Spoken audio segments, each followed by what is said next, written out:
Welcome back. We have now had this car for 4 months, and this month I've had some problems that I hadn't had before and had to get them resolved.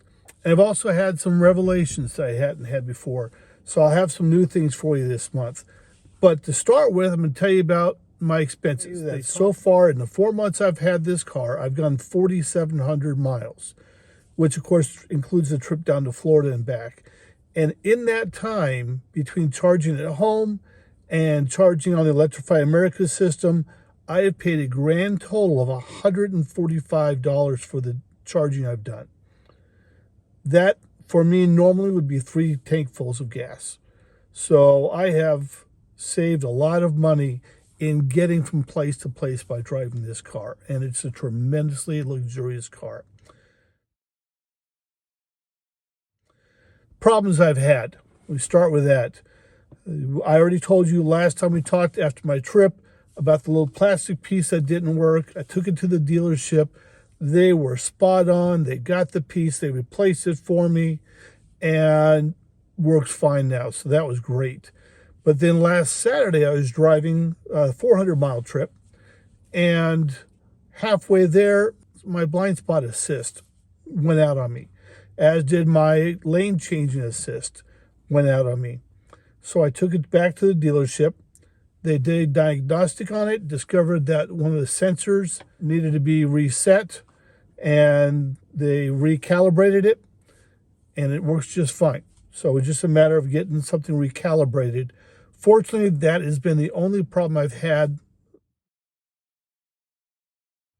In addition to having the problem that then has been resolved, made some revelations this month. I talked to you after my trip how I was really frustrated with the Electrify America because they were only charging at slower speeds.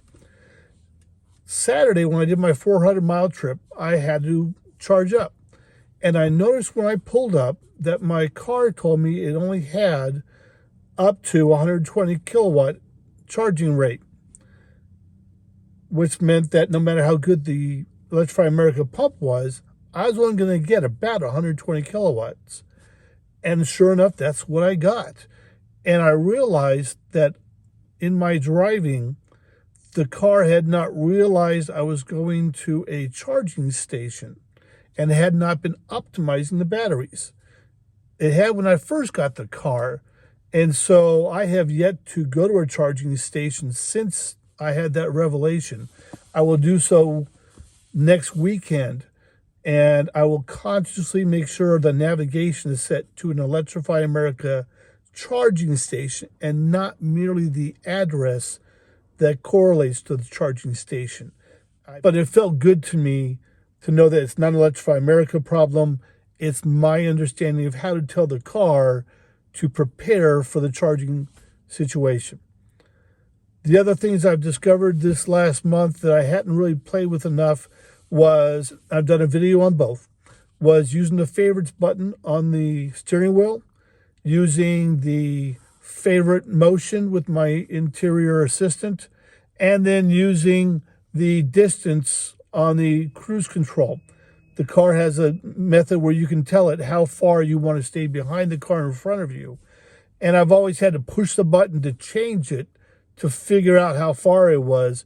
And this last month, I realized if I just put my finger on that sensor, instead of having to actually change it, it will actually show me, both on my heads-up display and on the dashboard, what the setting currently is. And so that was neat to find out. I still think the S-Class is likely a more comfortable car on the inside as far as the seats and the amenities. But I got to drive a EQS 450 when this car's plastic piece was being replaced. And I will tell you, the features I got on this car convinced me that this is the car I want. When you get a nice car, get the nice features with it. The EQS 450 did not have the screen across the entire dashboard. It had a smaller screen in the middle, like the S-Classes do. And I found that wholly inadequate compared to what I've been using. And I was, again, really grateful for the system I have. The second thing that car did not have that this car has is this car has that extra layer of noise canceling built into the car and the windows. And then I added tinting onto the side. And driving the 450 reminded me how much noise I'm not hearing when I drive because of that feature I had added onto this car. I'm still enjoying the car. It is still a place of relaxation for me.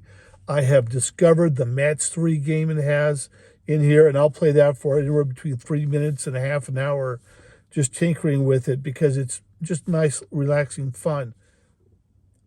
So after 4 months, I am still loving these little pillows. It's a small thing, but when you drive with your head leaning back and it's comfortable, is a different thing than when I drive and I'm leaning forward a little bit. My neck gets tense and you don't feel it, but until you do something like this and you lean back against a pillow and you go, wow, that is more comfortable. And that's about it for this month. It has been a month where I've had problems and I've had to get them fixed, but the dealership did a great diagnostic. In fact, my dealership will send me a video of the underside of my car when they go take it in both cases where it was a recalibration of a sensor or this little plastic piece. And I think it's a nice touch that they do this, even on a car like this where it's really not needed. But I think that shows a high caliber of dealership. And again, I will shout out the Mercedes-Benz of Fayetteville. They have taken good care of me. They have really made me a customer for life. They have really done well. That's all for this month. You have a great day.